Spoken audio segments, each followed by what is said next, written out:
I have gone through and graded all the assessments, so now you'll see the grade that each student received. If you want to change the grade, you can click on it and change the percentage if you need to. You can also see how many attempts. If you allowed more than one attempt, it will show those attempts, how much time they spent on the test, and then the date they last modified the test.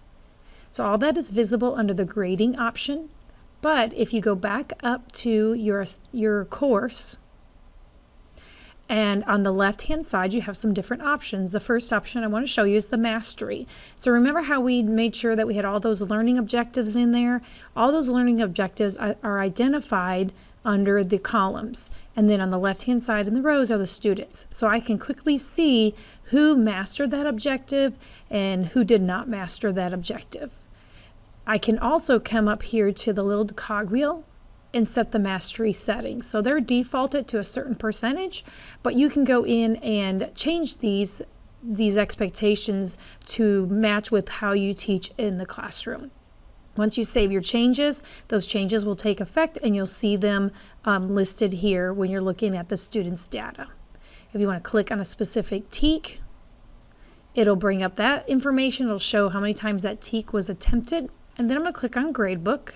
And from there, you'll be able to see all of the grades for that class. And here's the one that I had made a change to.